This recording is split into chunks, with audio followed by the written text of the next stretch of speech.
you're already on your way. The story spun in gentle tones, a voice alight, a seed is sown. You hear her read, you start to see that love begins in mystery. Oh, Susan sings to every start, to waking minds, to beating hearts. She shows us how the soul takes flight, from womb to womb, from dark to light, through fairy tales and sacred song. She's walked with life her whole life long. From little ears to aging eyes, from bedtime dreams to last goodbyes, she holds a space where love begins, where grief can breathe and joy can spin. She tells the girls they're goddesses, rewrites old scripts with gentleness. In every book, in every phrase, she lights the path in tender ways. Babies, remember the stories we share, so tell them with love. Be present, be there, reading to life what once was unseen. Susan believed in the space in between.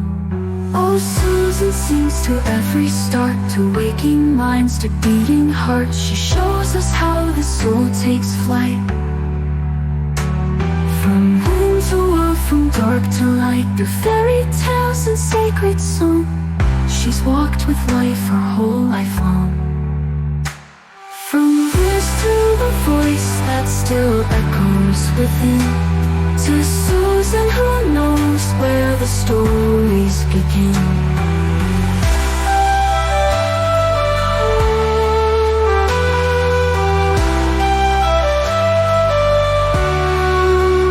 The adventure begins.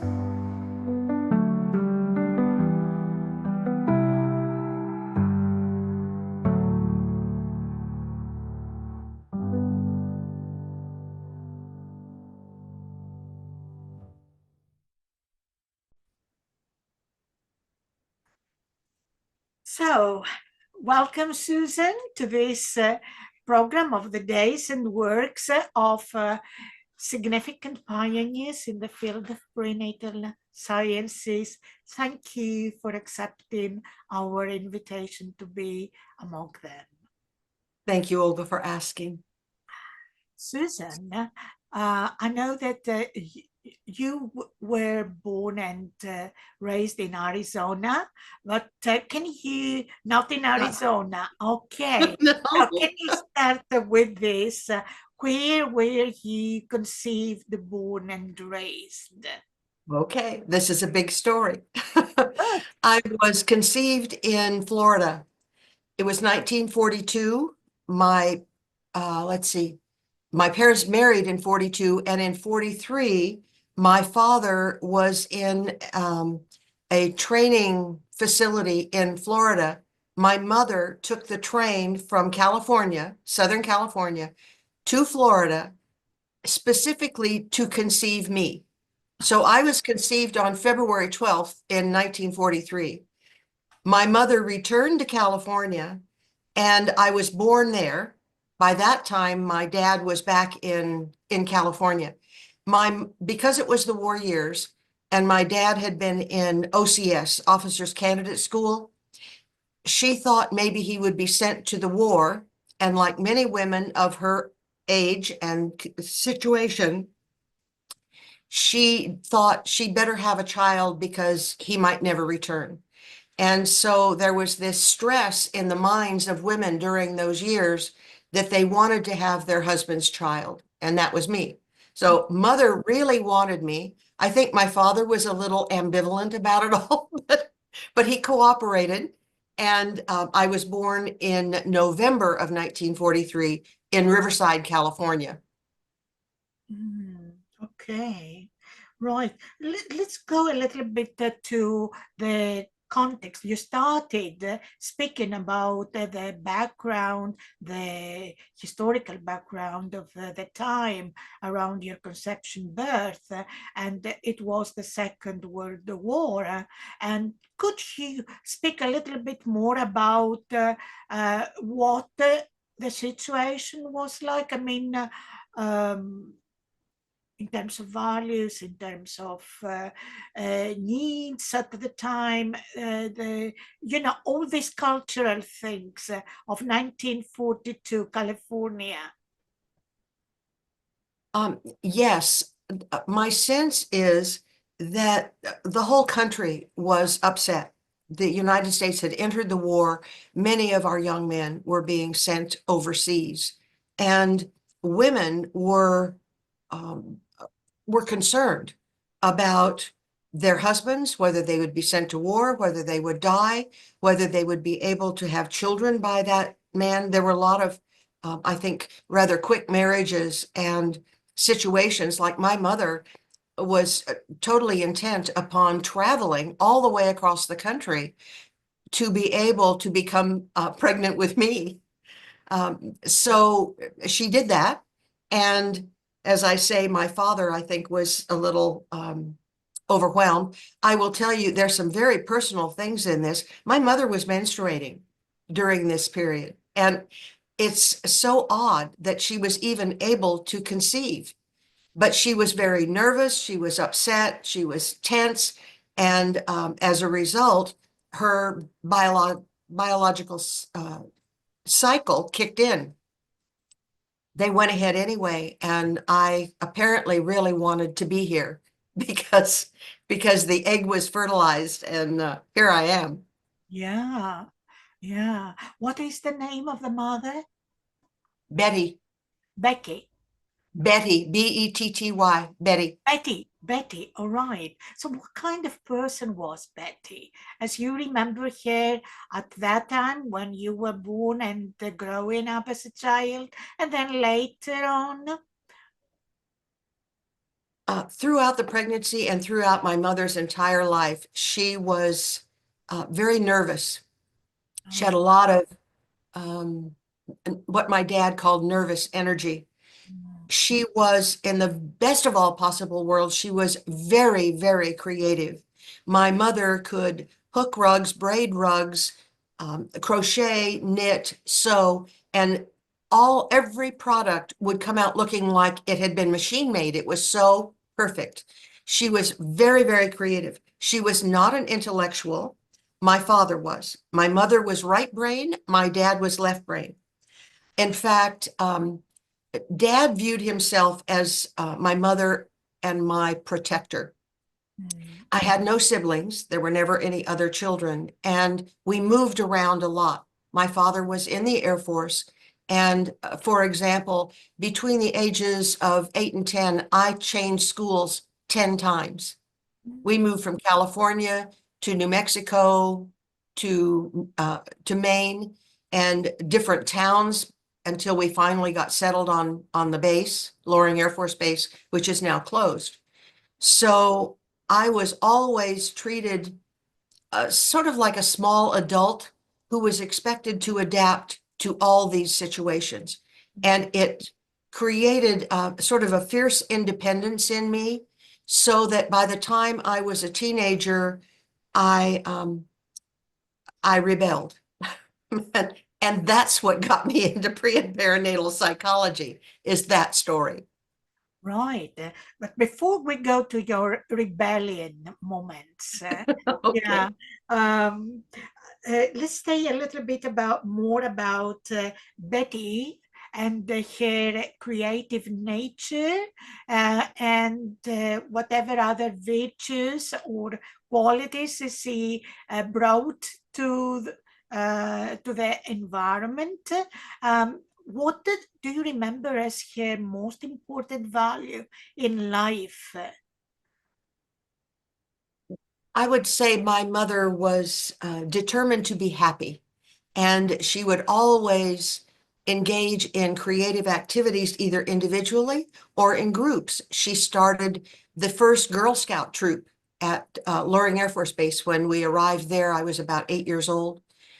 She had been working with Brownies and Girl Scouts in California. She organized at that time. Now the Second World War is over, but there is a Cold War going on, and people were building in their communities like a safe house underneath their homes, bomb shelters.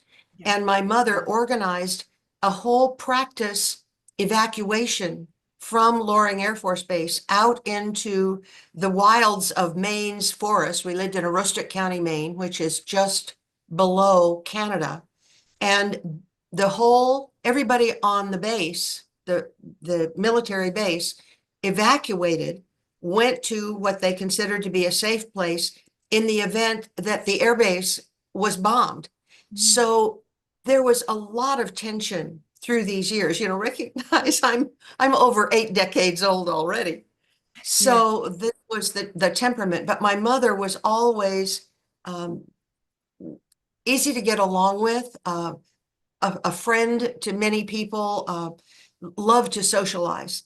And that complemented my father, who was quite different. So let's talk a little bit about your dad, the Air Force man. What was his Yeah, name? Wayne. Wayne. Wayne, yes. Um, Wayne was from an immigrant German family in Wisconsin, and he had very Teutonic belief systems. So um, he loved being a cop. He had he had left home at 18, and when his father took a poke at his brother ducked, and my dad caught it. So my dad rode the rails with what they called hobos in those days, and moved to California. Ultimately, he became a policeman, a motorcycle cop, and when he got into the Air Force, he became a security and law enforcement officer, provost marshal. And so he worked in law enforcement virtually all of his life. And so he protected my mother and me, but he was rather stoic, except for anger, which did come out periodically. And if he had a slogan, Olga, of something that drove his life, it would be, if you're happy, you just don't understand the problem. So mother was the happy one, and dad was the serious one who made sure that we were safe and well provided for. And that went on for years and years. I didn't have a close relationship with him. that, and so he was he liked to be vocal in terms of expressing his opinions about what should be in the world. And for example, I had teachers at school telling me that I was an A student and I ought to go on and become a doctor. He said, Susan, you're probably going to get married and have children. You'll have somebody taking care of you, so you don't need to go to college. That was a big disappointment to me. And so we had a little altercation when I was 15. And I sassed him, which I normally did not do. Up until that time, I had been a very cooperative and quiet child and did everything I was told. This time, I didn't. I spoke back, and I sassed him. In English, I sassed him. And he got up off of his easy chair and came across the room and grabbed me by my right arm, pardon me, my left arm with his right arm. I processed this with Ray Castellino. So it's a memory that does not have a lot of emotional charge anymore. At any rate, he threw me across a 20-foot living room, and I decided inside myself that I would not stay in that home much longer. And that leads to my rebellion. Right. So can we speak a little bit more about your rebellion? What was the theme of Yes. your rebellion? Okay. I was a junior in high school. I was already a younger student than all of my peers. And I fell in love with a young college boy, 2.5 years older than I. He he went to Georgetown University. We were now living in Washington, D.C. And I decided that I was a big girl and that whatever it took to keep him in my life since I was just in high school, I would do. And so the circumstances became one where, Olga, I thought I would never tell this story, that people would never know. And at some point, everyone would forget what the circumstances were, and I would go about my life. So, as you might have surmised already, I got pregnant. I was pregnant at 16. I learned about it in May. I was married in July. I will tell you this about my parents. They really stood up for me. They planned a beautiful wedding. I sent you a picture of myself with my young husband. I'm not sure to this day exactly why he decided to do this. His parents, his mother in particular, was going to send him off to Europe and let him escape the whole situation. He decided to marry me instead. He told me he loved me, which I believed because I wanted to. And 9 years later, we were divorced. But during this period of time, my parents said that they would allow me to have the baby and they would adopt it and raise it as their own. In my way of thinking, I thought, listen, I don't think you did that great a job with me, so I'm going to keep my baby. And it never crossed my mind, because this was way before Roe versus Wade, that I would terminate that pregnancy. I was going to have this baby if I had to go to a home for unwed mothers. The terminology in those years, this was not done. On TV now, young women are very sexually active and even planning pregnancies where they will not have a partner with them to help them raise the child. That was not the case. This is over 60 years ago. So I got pregnant and we moved to live with an aunt temporarily out in California. And my husband recognized that he really could not support us without finishing his college education. So he joined the Air Force. So here I am back with an Air Force father, Air Force husband. And I followed him to Lackland Air Force Base, Texas, where I gave birth to my little boy, Tommy. Now there's an end to this story, and I'll go there just to kind of prepare you. And that is, my son died when he was 42. And so the child that I changed my life for is gone. So there have been huge adjustments in my life, Olga, as I have dealt with things that many young women today are dealing with. And that is getting pregnant, whether they have a partner or not. And it is what has driven me, at least at a subconscious level, to share this story with my grandchildren and help make a difference in their lives, because I never wanted to have them in their teen years have an unintended pregnancy that would influence their life forever.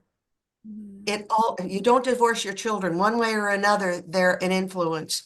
So after I had that baby, we moved to Arizona. That was my first time in Arizona. And I went back and finished high school at regular classes. And I paid my girlfriend, who had two little children and was an absolute angel in my life, $1 a day to babysit for my little boy while I went back to regular high school classes and still graduated at 18. So, and I got a scholarship to go to college, but I couldn't take it because my husband's degree was more important than mine. So I was kind of caught in the societal expectation that women stayed home and took care of their children. And at the same time that I was applying for the scholarship, I decided it was probably time to have another child. And they actually, because I was now married, gave me birth control. I had been to the doctor when I was sexually active at 16 and said, will you give me something to help prevent a pregnancy? And they would not do it. They told me no. So I indeed got pregnant. And when I decided after my son was over a year old, many of my friends were trying to get pregnant and couldn't. So I said to my husband, I'm going to stop using my birth control method tonight. If you agree that we can try to have a baby, it might take several months to conceive. He said, okay. Olga, I knew in the morning I was pregnant. And what I ordered with my limited point of view at that time was a blonde, blue-eyed, feminine little girl. And I got her. She is that to this very day. And she doesn't like it. She doesn't like it. She would rather, Olga, be sitting in a loincloth, meditating in a cave in the Himalayan mountains. Her spirit loves the Eastern traditions, but her body is totally a Western American. Isn't it an interesting intro? Yes, it's certainly interesting. Yeah. Okay, have you met? We'll come back to this moment, but I would like to ask you about the grandparents in the air. Your maternal Betty's parents. Did you meet your maternal grandparents, and would you like to share anything about them? Who they were? Well, my contact with them was very minimal. We moved in and out of California. Riverside was my mother's hometown and the place I was born. But my father didn't care for my mother's family. And so there was not exactly an estrangement, but I had very little to do with them.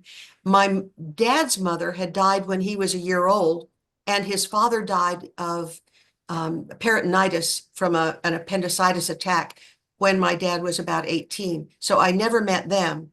I did meet my grandparents. They separated, divorced, when my mother was, I don't know, maybe 20 years old, late teens, and they had had 4 children. And my grandfather left my grandmother and married someone else. My grandmother did not take it well, and she never remarried, but the depression and anxiety in her life essentially took her to her grave. Mm. And what do you know about the others, the other grandmother, and the main traits of the backbones of their lives? Because I heard Well, that your dad's parents were of European origin who came yes, to the States. Germanic. Mhm. So would you like to speak a little bit more? Okay.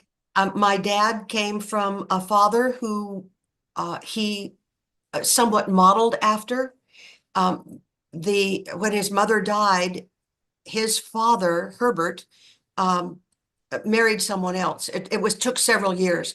She was a woman who had no children of her own. She was very authoritarian, and it was not warm and fuzzy. So my dad grew up in that environment, and that's how he knew to be. And to tell you one more piece of a story, as I sort of jump to not leaving you with an impression that dad was always just angry and difficult, which is kind of what it looked like, was that he never told me that he loved me, at least not that I remember. But before he died at age 71. He really wanted he wanted to be assured that I would take care of mom, Betty. And he said, in this really tender moment, Susie, you're the best thing I ever have done. So I've done lots of processing around my parents, and I love them dearly. And I send them love and light all the time. Do you know Ho'oponopono? Yes. Yes, I'm sorry, please forgive me, thank you, I love you, those 4 lines. And I say it to them even though they're no longer here on this planet, because I know that I was not easy. And they showed up for me in many times when I really needed help. Right.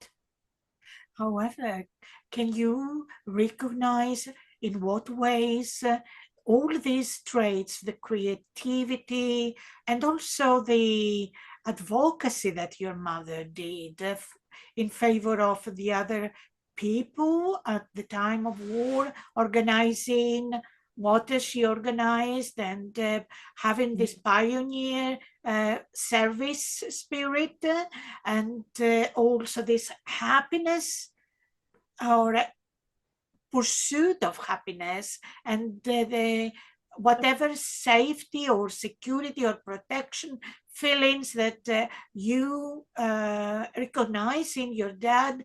Can you recognize how these are in you and how these are of good service to you and your path? Yes, and I thank you for asking that. It's a very insightful question. Yes, I have a very strong familial sense of protection, particularly for my granddaughters. I have Charles and I, this is my second marriage, and I had two children. He had three. Both of our boys are gone. We have three daughters left living, and among the five children, they had 15 children of their own. So I have 15 grandchildren. I now have 11 great grandchildren. So it's a huge family. And Charles and I are the matriarch and patriarch of that family. Neither of us have siblings. We were both only children. So that protective want to be the strength and a guiding influence in these children's lives is paramount for me. So it's a lot about how I modeled after my father. My mother, I have learned to appreciate much more in her sense of being more social, reaching out to others, and creating or becoming part of groups, which I have done many times. I've worked through the chairs and become president of organizations. I'm on the advisory board for the Association of Pre and Perinatal Psychology and Health, those kinds of things. So I get lots of qualities from each of them, and some that I'm still attempting to overcome. Needless to say that your experience of the young adult that adapts and goes on is part of your life. Can you recognize it during the post-war times to now? Oh, yes, yes. Again, you are so amazingly insightful. When I was 3 years old, my dad had been assigned to Newbyberg, Germany, which is it's now absorbed into Munich. But my mother and I traveled by a ship across the North Atlantic and joined my father in Germany. We were part of the post-war settlement people in that country. And let me tell you, at 3 years old, what I saw was unbelievable. The country had been bombed unbelievably. Many people were looking for jobs. My mother hired a housekeeper who committed suicide because she lost her husband and her children in the war. I was aware of all of these things. My mother had an album with pictures in an envelope that had been taken after the liberation of the camps. And it said, of course, on it, "Do not look." And of course, at 3 years old, I was very curious. And even though I was told not to, I did look. I really believe, and this is an extrapolation from many of the pre and perinatal imprinting ideas, is that I saw things I wasn't supposed to see. I was told not to see. And I have had challenges with my eyes all my life. I started wearing glasses when I was 5 years old.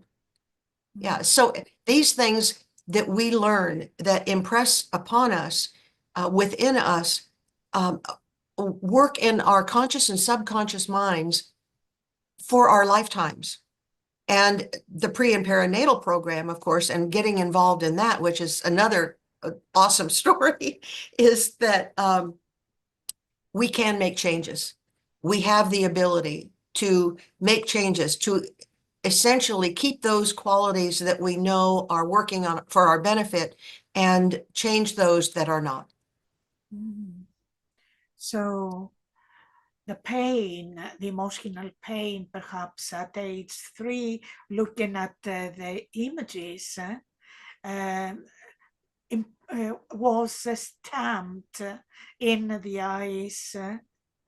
What do you remember? I mean, not memory as we have it in the books, but do you remember what perhaps at that age, 3 years old, and later, what you decided about you in the world?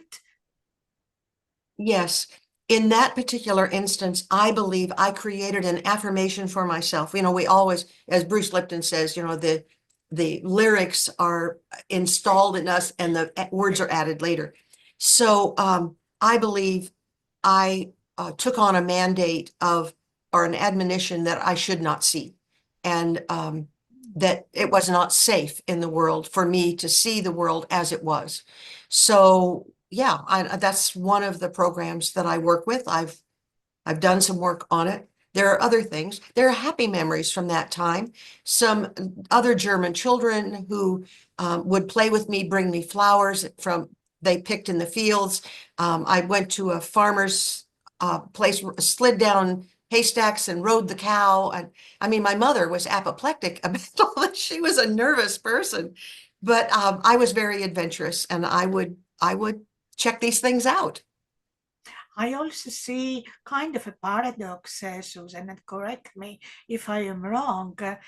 Your dad, uh, Wayne, was of German origin, came to the States, had to participate in the Second World War, and then you came to the Europe, to the country that let's say started the war. So there is something here that gives kind of big opportunity how to normalize or balance two polarities or something like that. Do you see it this Absolutely. way? Olga, you are amazing. Yes, my dad was of Teutonic origin. His grandparents came from the old country, but they spoke German in the home. Yes, to be able to see a bigger picture, to be able to, this is the greatest gift that I had from going to Santa Barbara Graduate Institute and studying pre and perinatal. And that is to be able to hold the paradox. Here is a paradox, to be both pro-choice and pro-life. That is a huge paradox that I hold in my own life, to let go of any judgment that I might have. I walked in those shoes at one time. And so my sense is every woman has the right, I believe, to make her own choices and to also revere the life of that baby, whom I believe is conscious from the moment of conception. Right. So let's go to this moment when you made that realization that there is an entity, a sentient being, uh, right from the beginning. What was it? When was it? Hmm. I guess it was through my a spiritual searching that I began to realize that we are spiritual beings having a physical experience. This is not original to me. Having a physical body, not physical bodies having spiritual experiences. And I began to realize that people were having near-death experiences. They were having out-of-body experiences. They would die, the heart would stop, but they would come back. And they would say, I went to a beautiful place and I'm still supposed to be here. There's more for me to do. And as I began assimilating that, that life continues after the body is put down. This is just the vehicle. I'm now calling it sort of our boat that the vessel that we reside in while we're here. It made perfect sense to me that it did not begin with this body, that the spirit existed prior to incarnating, and therefore of course, there's consciousness. There's consciousness in the egg and the sperm. And there is some grand design that brings an egg and sperm together that creates the uniqueness of you, Olga, the uniqueness of me, and the beauty and perfection of every man, woman, and child on this planet. Was it associated with the time when you decided to study divinity, or before or after? Yes. Okay. Before I went to school to earn my PhD in psychology, pre and perinatal, I decided that I wanted to do some studies in spirituality as well. And so I took what that time was called a correspondence course. Yes, I And remember those. and uh, and I don't know, it took a couple of years, I think. I earned a doctorate of divinity. So I had that sort of under my belt. But the some strange things began to happen as I went back to school. I'm a very late bloomer, which is why I'm so determined to sort of fulfill what I see my purpose is at this point in my life. So I had had a career, and then I went back to school, and I decided I had gotten a an associate's degree, and I needed to get, for my fulfillment, I needed to get a bachelor's. And we lived 75 miles away from the only college that I could go to, which is University of Arizona, because by this time, through my husband's, who is also was in the Air Force, Olga, I just can't remember. I can't resist a man in a blue uniform. So I ended up with Charles, and we were stationed at an Army base in southern Arizona. So school for me was a 75-mile trip to the University of Arizona in Tucson, where we now live. So I got a bachelor's degree, but I didn't start it until I was 48. I didn't finish until I was 50. I had an amazing synchronicity of events that took me into my my master's work in counseling and guidance. I got an academic scholarship to do that, which was amazing, which actually came from the same Board of Regents, Olga, that issued my scholarship when I was 18 years old, the one I couldn't take. I got the letter again 30 years later saying that I could have all my expenses paid, my tuition and fees paid while I pursued my master's. That took me into counseling and guidance. Through the man that helped care for my husband through the Veterans Administration, I met him. My parents had moved from California to Arizona. He said, Susan, you're getting a degree in counseling and guidance? I said, yes, master's degree. And he said, we need a counselor down at Fort Huachuca. Let me give you the name of my boss in Phoenix. Call him. And I did. And before I had my degree in my hand, I had a job working for the Veterans Administration in counseling and guidance. That went on for 8 years. But in the year 2001, I decided to let that go. So I've had several different careers, let them all go. Yeah. And I discovered APA. So that Apple was in 2000 or after that, when you were 2001. 2001, Yeah. right? And until then, you just continued your trips, your moving from Florida to California, and Oh, I've lived in a lot of places. When Charles and I married, we lived in Italy for 3 years. So that, yes, I've lived in lots of places. it makes sense that your daughter, one of your daughters, is a Western body and an Eastern soul. Yes, I think so. She Yeah. would love to hear you say that. Yeah. Yeah. Okay. So up to 2000 now, you are doing things that are either family or studies or adapting and developing and evolving and growing, maturing in Indeed. ways. Right. Yes. Yes, I worked in real estate for years, and I developed an equal opportunity and housing program. And I worked through the chairs and was the first woman president of my local association. So I did a lot in there when I went to work in counseling and guidance. Even when I went to school, I earned a certificate in gerontology. So I have a lifespan perspective. But I had a spiritual teacher that I felt was a model in my life. Her name was Dr. Dorothy Gates. She was both a psychologist and a very spiritual being. And she had said in a lecture that she gave here in Tucson, there were about 100 of us in the audience. She said, most of you are having difficulties because you were born in hospitals. And I had no clue what she meant. I said to myself, Olga, I was born in a hospital and there's nothing wrong with me. With that arrogance you have when you don't know any better. Yeah. And so at any rate, I really wanted to know what she meant. And she didn't explain it during that lecture. She went on to do other things about accessing the power of our minds, which is a big part of what I do now. And so at any rate, when I let go of my VA contract, I looked around for other things that I could do because my husband and I were both going to be free. There was neither one of us had jobs at that moment in time. So I found a seminar in Albuquerque where Bruce Lipton was speaking. And this was one of his first times of exploring cells, the way cells develop.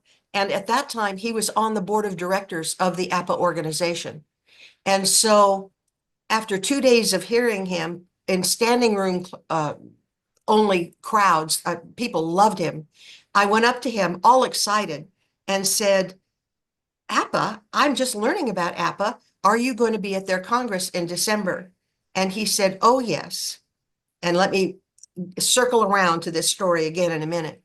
I had also been fascinated with Joseph Chilton Pierce.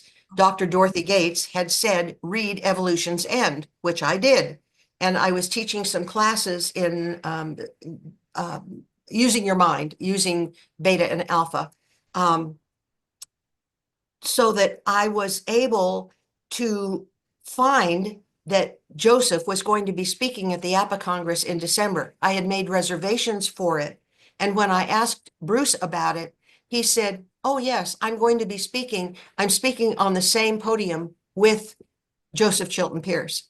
I was knocked out. I already had reservations to go. And my husband and I went. And of course, it just opened up all kinds of opportunities. I started getting, because I booked some of these events through APA, I discovered their newsletter, and it had in it an advertisement for Santa Barbara Graduate Institute. It had 2 programs, somatic psychology and pre and perinatal psychology. And I thought I could learn what Dorothy meant by most of you are having difficulties because you were born in hospitals if I go there. And the doors opened up. You would not believe how fantastic it was. I talked with Marty Glenn, who was the president.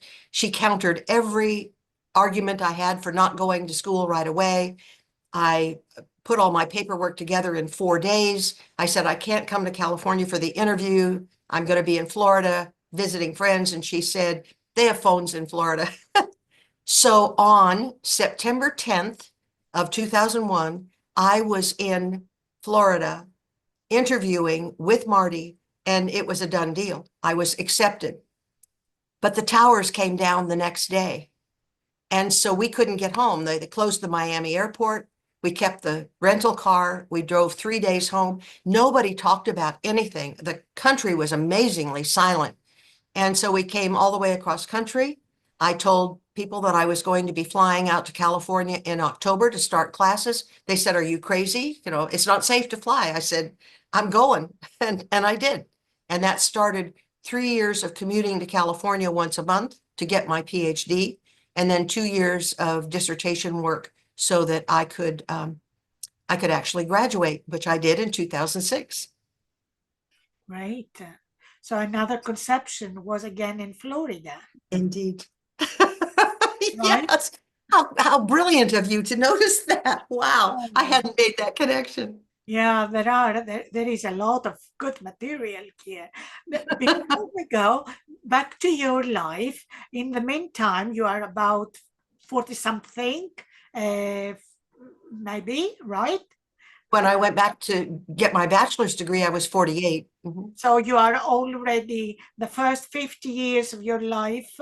Are you married to your second husband? And do Yes, you have yes. children? When did that happen?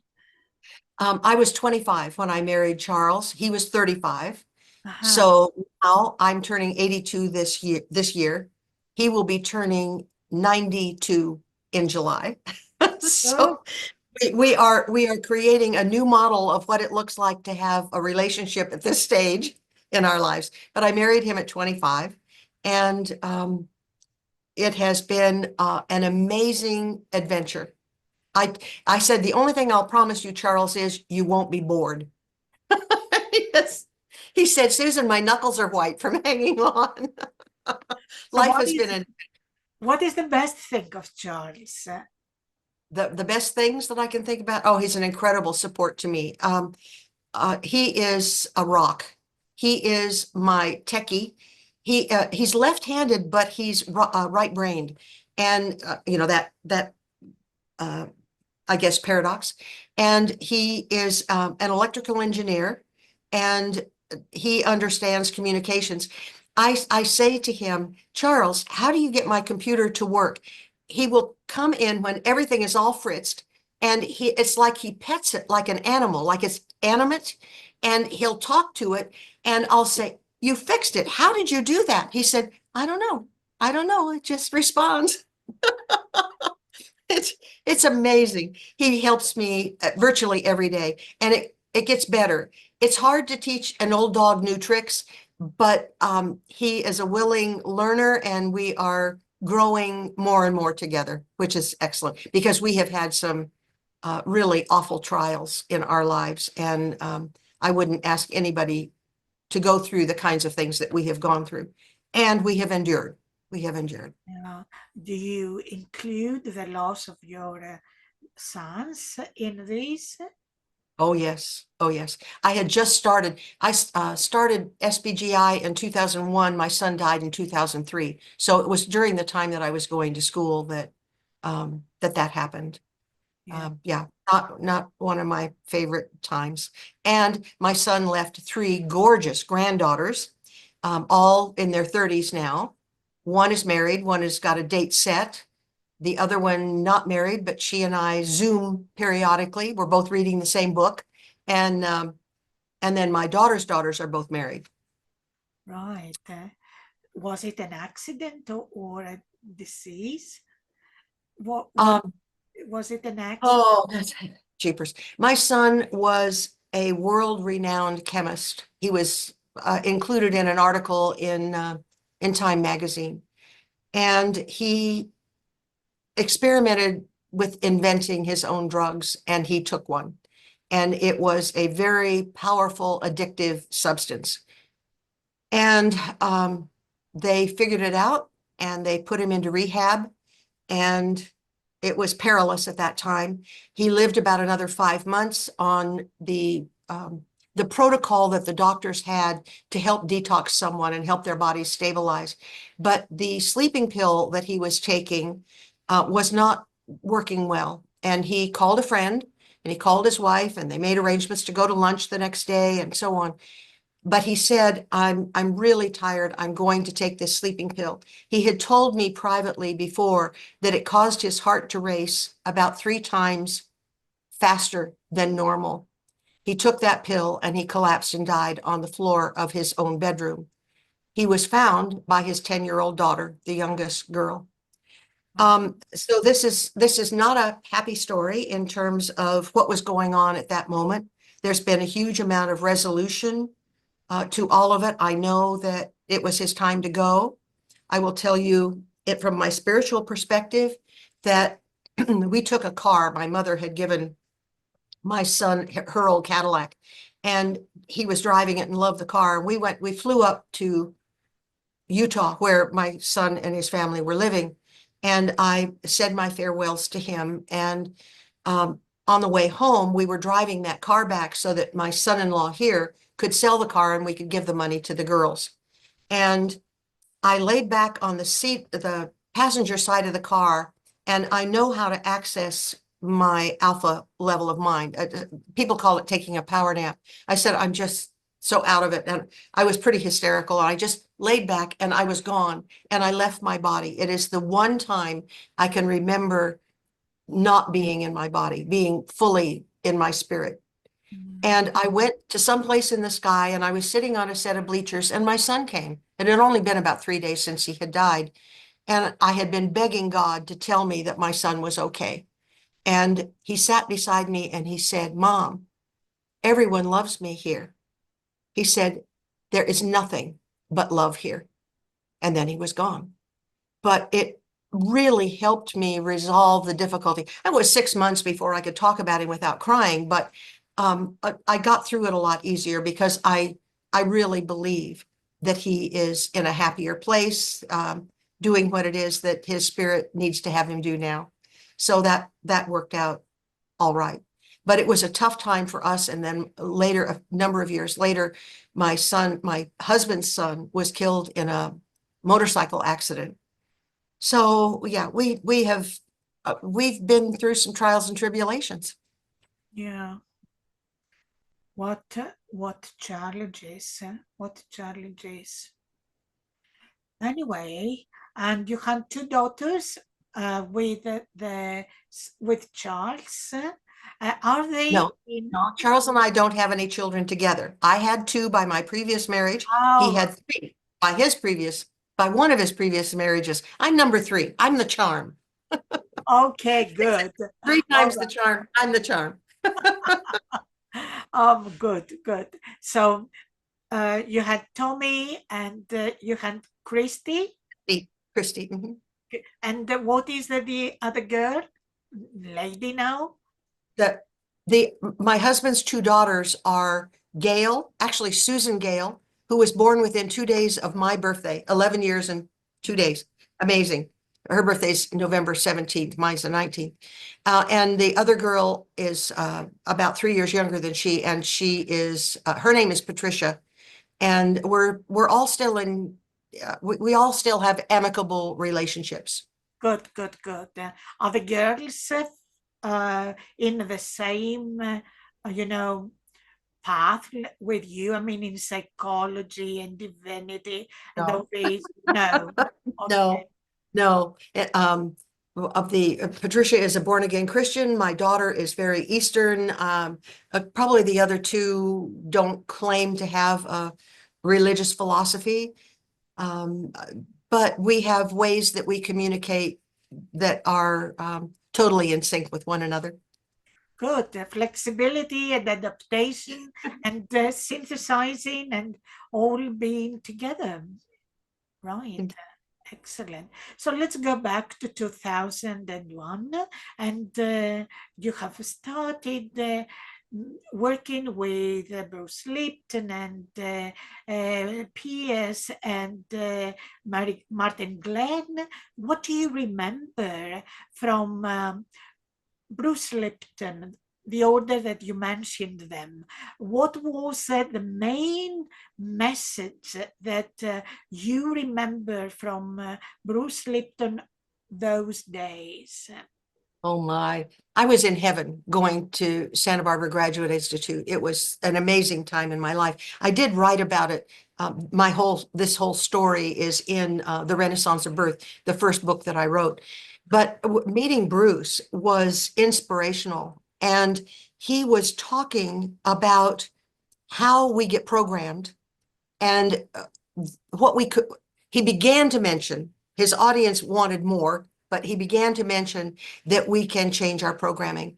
And he went all the way back to his cellular research that said that the brain of the cell has been hiding in plain sight forever.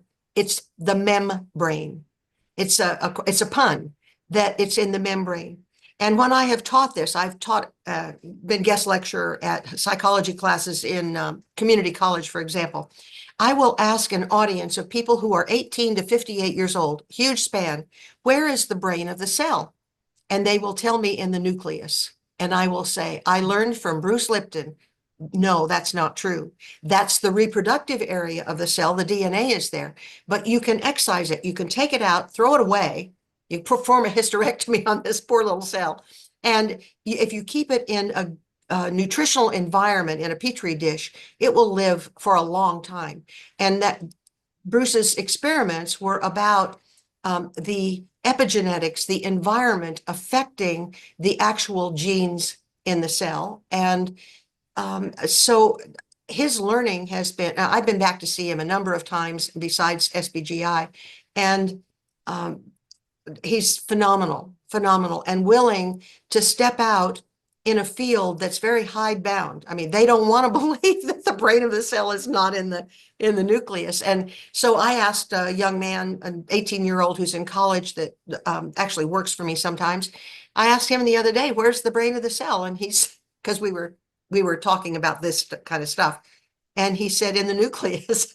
This is a college guy who's going through chemistry and physics, and he thinks it's still the same way it had been determined years ago.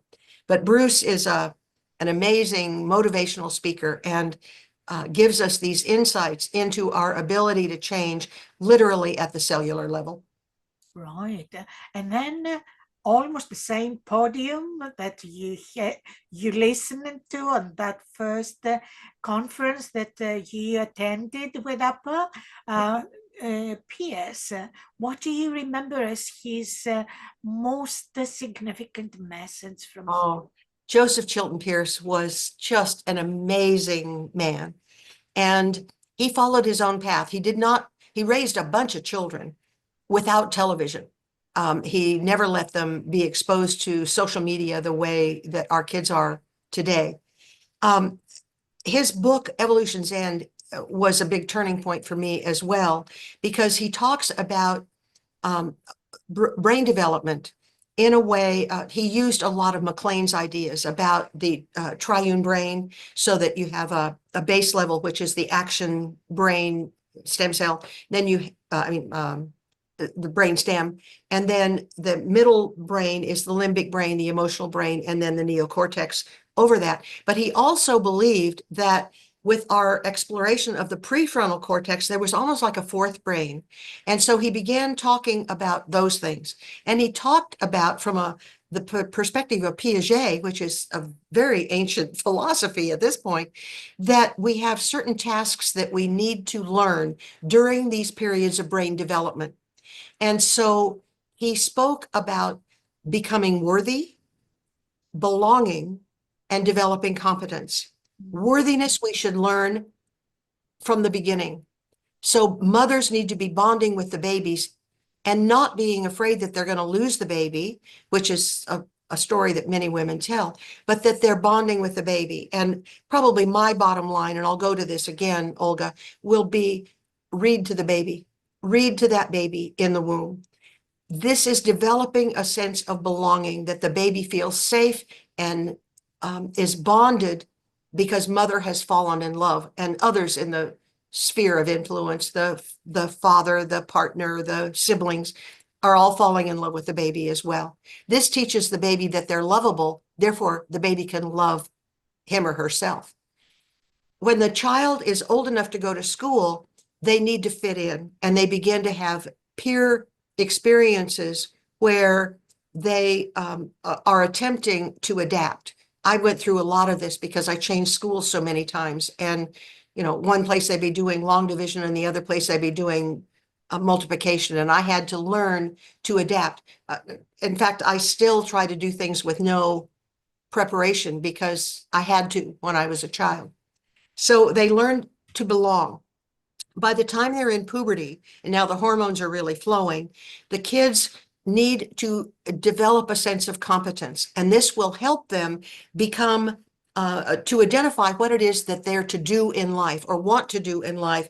Their divine purpose can begin to be felt at that point in their development. But Joseph Chilton Pierce was the first one to introduce me to these ideas of worthiness, belonging, and competence. And if something is not, if there's a flaw underneath, the next level of education will be more limited than it would be otherwise, which is why we like to go back and say, okay, let's learn to love ourselves. If we weren't, or it was limited in some way, what can we do about that? So that was Joseph.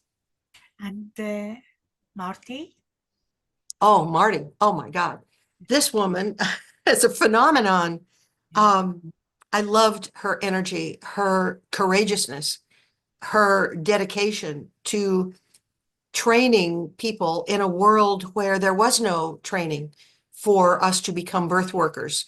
And not in the sense of a midwife or a doula, which was that those ideas were there, but more psychologically. And Wendy Ann McCarty was there teaching a cosmology of this idea about consciousness and having us examine what went on for ourselves before we actually entered a field where we were going to be helping others or teaching people about the importance of conception, gestation, birth, and our early years, and how those were so imprinted during those periods of time. Judith Weaver, another one, a somatic psychologist who was phenomenal at teaching us through experiential exercises where our energy was and what we did in order to feel safe.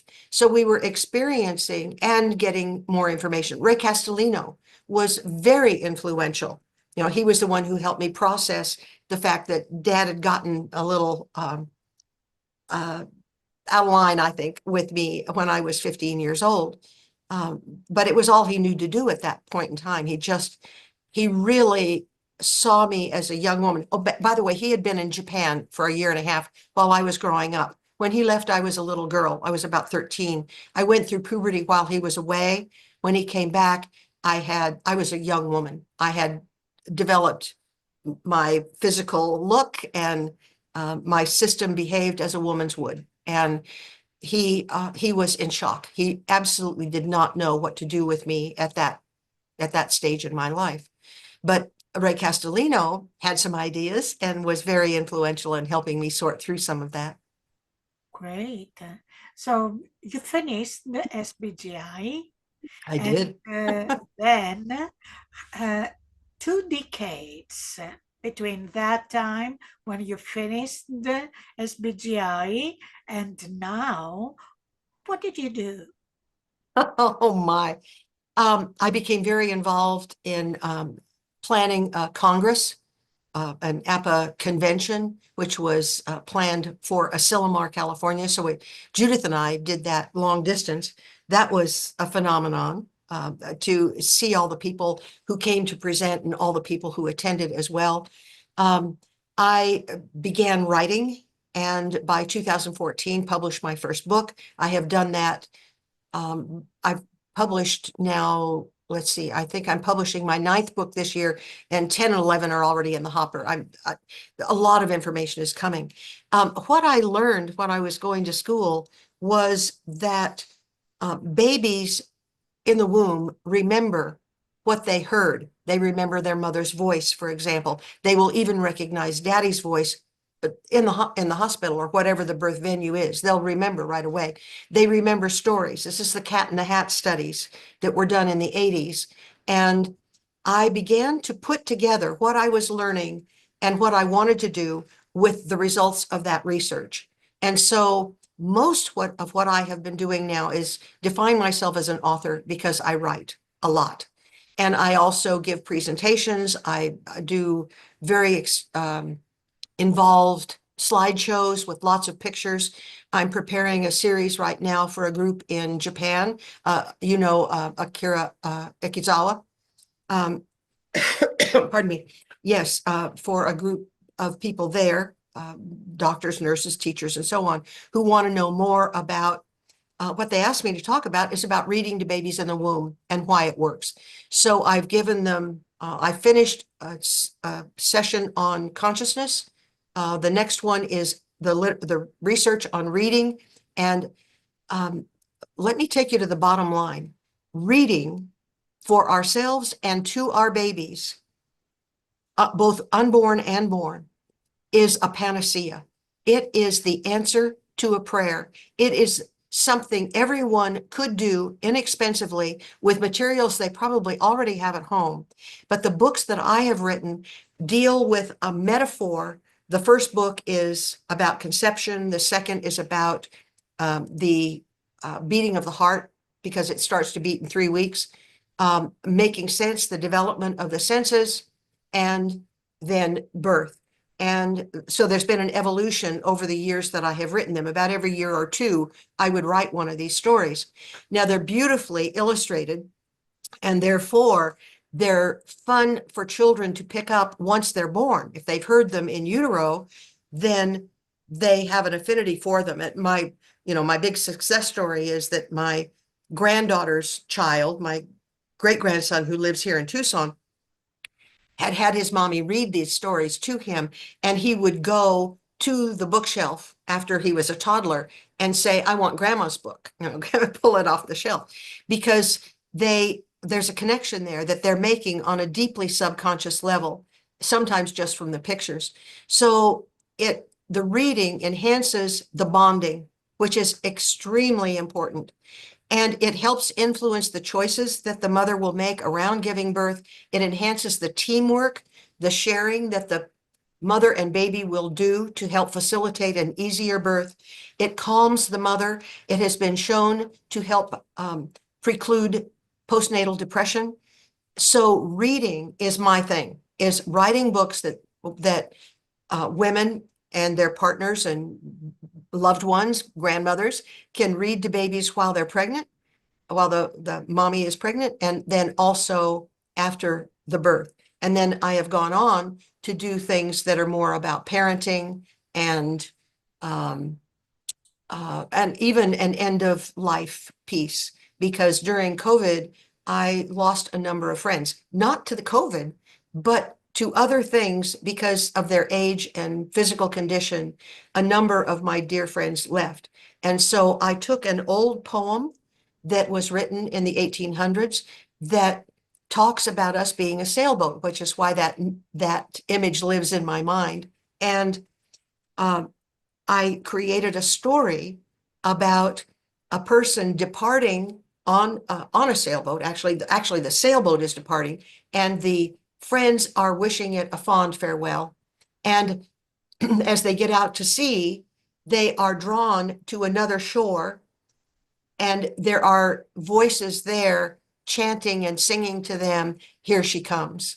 And it's very precious to me. I was writing this about the time that Barbara Findyson left, and who was a big influence in my life. And I was with her in the 24 hours before she passed. And it was a precious, precious moment to be with her. So that was probably the big inspiration for my writing the story, which is called Sailing into the Light. So you speak, and Susan, I put the puzzle pieces together: gerontology, adaptation, a lot of movement, a lot of change, and psychology and prenatal psychology, and consciousness, and the beginning and the end of life coming to a balance, or bringing together, they are Yes. brought together. So, in your words, how would you phrase your unique contribution to the field of prenatal sciences?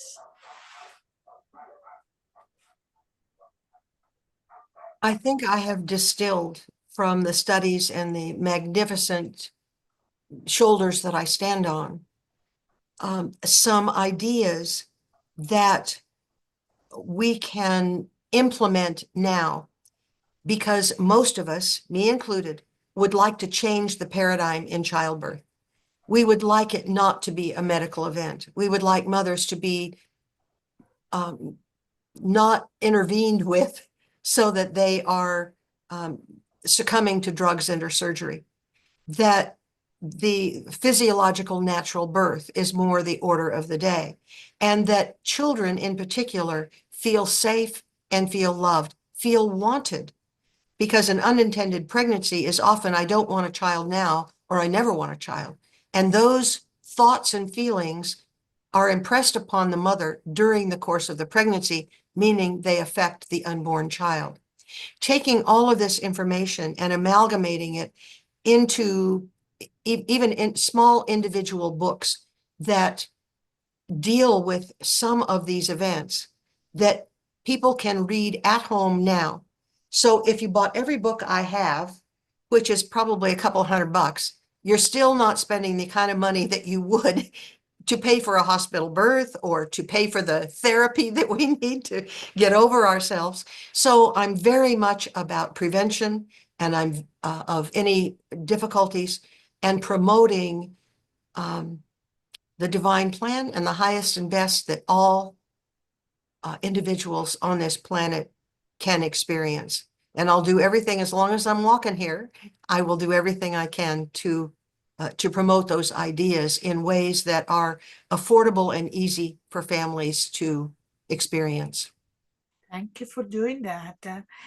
I'm tempted now to ask you, from this nectar that you are working with, this nectar of the distillment of all the teachings of the giants that walked before and still walk, what would you choose as your message to the young professionals entering the field now, in the field of health? I mean, how how would you speak to them? I would, first of all, I'd wait to be asked. I Yeah. find that people don't want to hear what they don't want to hear. But once I'm asked, I would attempt to keep it as clear and as simple as possible, so that number one, when you're working with a client or a patient, you listen. You're showing up for that individual. Most of us feel very unheard in life. When our cries were not responded to, we felt unloved and we felt we could not trust the world. Listen would be a primary function. I would encourage them to have their patients and their clients read. Even if they don't read a book that's written specifically to be read during a pregnancy, having mother read will help her calm, will help her settle. This is not watching television. It is not using their cell phones. It is not at the computer. It is literally picking up a book and reading it and finding something that's very pleasant for them.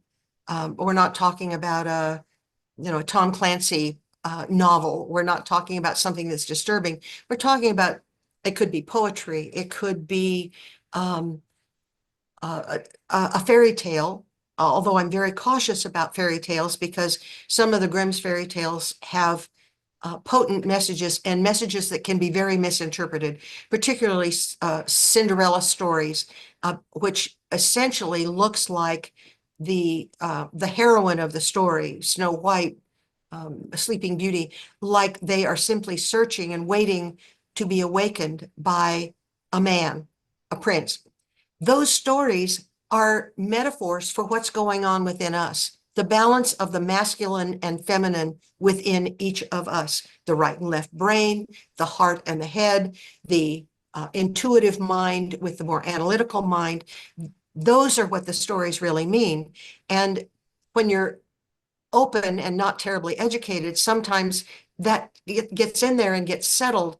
But now we are so conditioned that we immediately project our interpretation on, oh, I need to find a man, and that's not necessarily true. Having a love in your life is always a good idea, and yet what we can find through the way that we give birth, that and the way that we conceive, that love can express itself in other ways, that this is really a spiritual event, not just a sexual or sensual one. So listening, and reading themselves, encouraging their clients and their patients to read also, and being selective, discerning about the choices that they make. And to the academia, the younger researchers or the not that young but mature researchers in the academia? In academia, I work in a little more evolved and involved way.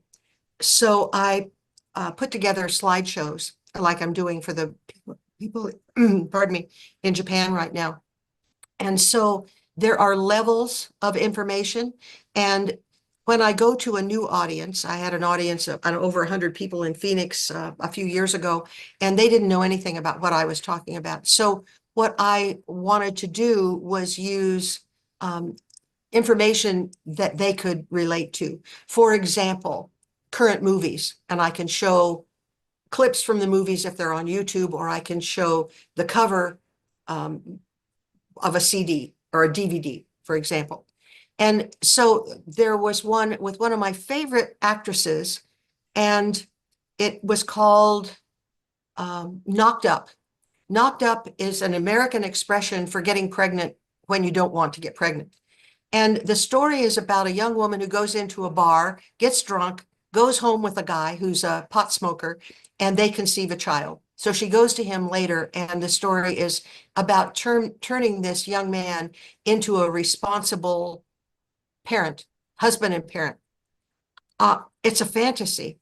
The chances that a guy who hangs out with his buddies smoking dope is going to become the parent you want for your child, not only has it already affected the genes of that child, but will become that individual, is a pipe dream. It just is probably not going to happen. So people are watching these movies. I have an inventory of probably, I don't know, somewhere between 24 and 4 movies that all have themes about motherhood one way or another. And so I can use those as I integrate these into presentations for people. The more sophisticated the audience, the more in depth I need to go in doing my own research so that I am talking about some of this terminology in ways that they can really comprehend it. And this has been my big challenge because everything, I've got to work out a script, which is going to be translated into Japanese. And some of their standards are different than ours. Some are very much the same. And to say, if you're interested in pre and perinatal, you're probably on the same page with me already. Let me explain as best I can at the cellular level, the brain level, whether I'm talking about Bruce Lipton or not, or whether we go to Dr. Ikegawa's work, which is with children who are remembering pre-life and saying, okay, can we move into that spiritual dimension as well, but keeping it psychological, scientific, and bridging the gap to something that's spiritual also. So what would be your message to them? My message is, here's what I can offer you, and please accept what works for you and integrate it as best you can. And if it doesn't work, let it go. That I have my own philosophy that I have developed over a long period of time, and they may have theirs. I would like them to be able to open their mind enough that they can hear about some new things, and even if they don't investigate it thoroughly now, they might at some point in the future. That certainly has happened for me.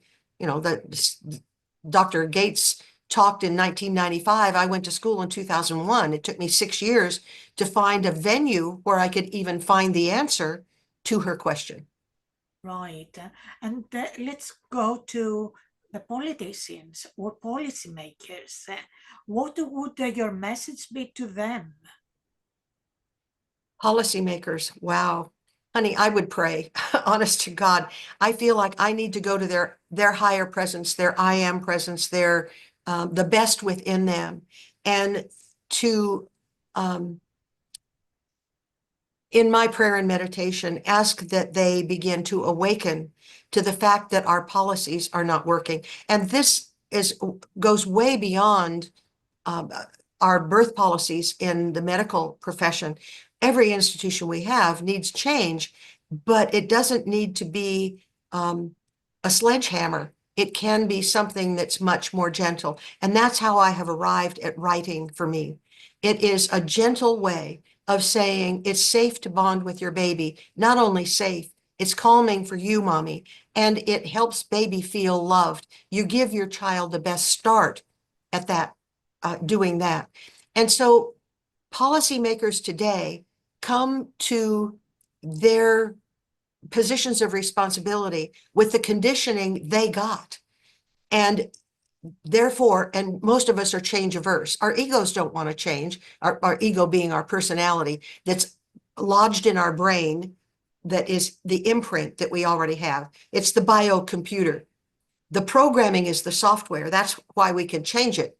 But the mind is much more beyond the brain than just what we think we're generating here. Mostly we're just parroting what we already learned. So these people are espousing their own biases, their own prejudices, their own perceptions of how the world should work, does work, or should work. And it may be another generation or two. If we can bring in our babies more harmoniously, with greater tenderness, kindness, love, I really believe that we can make changes. I don't know that policymakers are ready to hear what I have to say as a pre and perinatal psychologist. And to the parents, young couples who are thinking of becoming parents, or pregnant couples, or young parents, new parents, what would be your message to them? Well, actually, I'm in this situation with my granddaughter who just got married this last year. I'm saying, if you are thinking about getting pregnant, start cleaning up your house, your body temple now. Meaning, look at your diet. If you smoke or you drink, let it go during this period, because you want to have your chromosomes, your genes in the best possible condition to be able to create this child. And you might begin to do some reading about bonding and attachment, which are really two different things. I love what the Clauses had to say, which is that bonding is falling in love with the baby, and the attachment is the way in which a child relates to an adult, which is either secure or insecure. Those are the three major: secure, insecure, avoidant, insecure, ambivalent, and then disorganized. And so I teach about all of these things, but it gets very complex. It takes a lot of time. And, you got to give them an elevator speech that works. Start now, start thinking about that baby. From an Aboriginal point of view, start calling in the spirit of that child now, because you can work on that level as well. And it just depends on what your audience and you determine that they are ready to hear. You're a very intuitive person, Olga, and my guess is that you would know. And my teacher, Dr. Gates, who passed in 1999, would say when people asked her questions, you know. And to help us feel confident that somewhere in our innate being, we do know. We do know what's best for us, and stop giving our power away. Very much about empowerment, and it comes from helping people learn to love themselves, which is a big deal. Yeah, it is. Well, how would you like to end this conversation? Is there anything which I have missed out and you would like to bring our attention to it? Okay. Well, the first thing I think of is my gratitude and appreciation for your wisdom and your initiative that you have taken to help create this experience, not just for me, but for the other people that you're interviewing and all those who are going to be listening to and watching the interviews. In terms of simple things that we can do. I talked about listening. I talked about reading. One of the things that causes the greatest difficulty for people is this sense of separation. And if we could just influence the medical profession, the policymakers perhaps, to keep mommies and babies together at the moment of birth, that could go a long way to precipitating positive change. So I'm holding that vision. I'm very much about using our subconscious minds to implant new affirmations, invocations, if you will, calling upon the divine as we understand it. The angels, Mother Mary, Kuan Yin, Buddha, Krishna, Jesus. There are many, many avatars who are, I believe, willing to help us. And what scripture says is ask and you shall receive. But the main thing is you have to ask, which is why we have so much trouble on this planet, is that we think we're blaming God for the issues that we're creating, and we forget to ask. So identify your own resources. Look for what works in your life. Who are your mentors? Who are the special people, many of them on this website, who are living a life that is exemplary, is a model of how you would like to live, and know that it is possible for you. And that knowing comes from changing old programs that express limitation, that told you that you're separate, that you can't have, that you're not enough. All of those programs are simply the software that can be changed. And I encourage you to find those resources. The minute you start looking, by the way, they'll show up. Excellent. Thank you so much for sharing. Thank you. Thank you, Olga. I am really, I treasure this time together, and I trust we'll have more off-camera opportunities to meet and philosophize together.